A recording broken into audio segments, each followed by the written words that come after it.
Hello guys, welcome to my another new vlog. কেমন আছো সবাই? আশা করি সকলে খুব ভালো আছো। সকলে মিলে এখানে মজা করতে করতে আমরা করছিলাম শিক্ষক দিবসের আয়োজন, যেখানে একদল করছিল কাজ আর একদল বসে করছিল গল্প।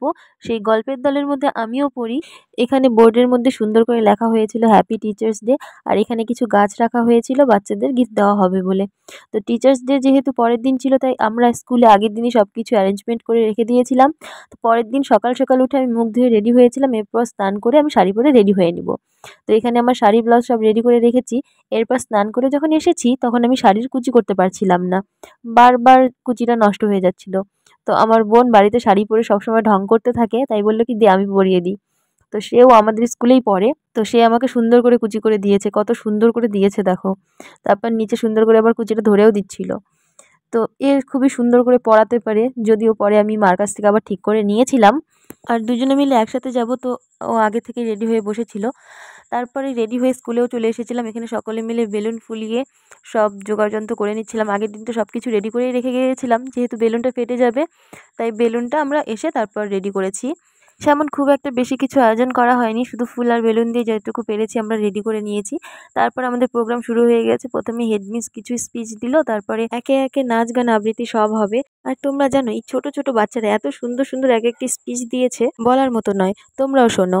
শিক্ষক হলেন অন্যতম গুরু। আজ 25 সেপ্টেম্বর। পুরোটা দেইনি, যেহেতু অনেক সময় লেগে যাবে তাই। আর এখানে একে একে সব বাচ্চারা কেউ আবৃত্তি বলছিল, কেউ স্পিচ দিচ্ছিল, কেউ ইংলিশে বলছিল, কেউ বাংলায় বলছিল।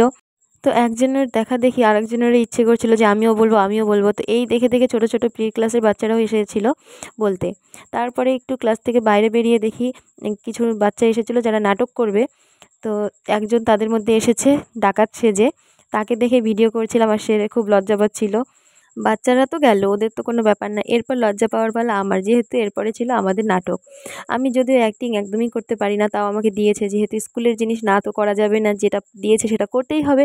আর এখানে আমাদের নাটকের বিষয় ছিল মোবাইল অ্যাওয়ারনেস, সেটা নিয়ে আমরা নাটক করেছিলাম 3 জন মিলে। তো জানি না কেমন হয়েছে, বাকিরা দর্শকরাই বলবে কেমন হয়েছে। তারপরে মিস কিছু গল্প বলল বাচ্চাদের উদ্দেশ্যে। এরপর মিস আমাদের সকল মিসদেরকেই দিয়েছে একটি গিফট। নবনীতা মিস দিয়েছে, এখানে ছিল নোটিশ বোর্ড। এখানে তারপর হয়ে গেল একটু টিফিন টাইম। তো টিফিন করার আগে সব বাচ্চারা যারা যারা আমাদের জন্য গিফট এনেছিল, আমাদেরকে সব গিফট দিচ্ছিল একে একে তারা। আর সবাই এসে প্রণাম করছিল। আমার না প্রণাম নিতে খুব ভালো লাগে, নিজেকে অনেক বড় বড় মনে হয় যে আমি অনেক বড় হয়ে গেছি, আমাকেও প্রণাম করে সবাই। তারপরে ব্রেক শেষ হয়ে গেল, এখানে আরেকটা ডান্স পারফরমেন্স ছিল। তারপরে আমাদের প্রোগ্রাম শেষ হয়ে গেছে। আর আরেকটা নাটক ছিল, যেটা রেকর্ড করতে পারিনি। তারপর বাড়ি চলে এসেছি। বাড়ি এসে আর মুখ দেখাতে পারছিলাম না, পুরো কাজল লেটে একদম শেষ। আর এখানে আমি কি কি গিফট পেয়েছি তোমাদের দেখাচ্ছি, দাঁড়াও। এখানে পুরো ব্যাগ ঢেলে দিয়েছি। এখানে সব গিফট নয়, এখানে চিরুনি, আয়না, ঘড়ি, সানগ্লাস এগুলো ছিল আমার নিজের পার্সোনাল, আর বাকিগুলো ছিল গিফট। এই এতগুলো কলমের মাঝে আমার একটা গিফট খুবই ভালো লেগেছে, সেটা হলো একটি রুমাল। সেটাও তোমাদেরকে দেখাবো। এই দেখো, এই যে হলো রুমালটা, খুব সুন্দর হাতে সেলাই করা একটি রুমাল। আর এখানে পেয়েছিলাম এতগুলো কলম, আর পেয়েছিলাম কিছু চকলেট।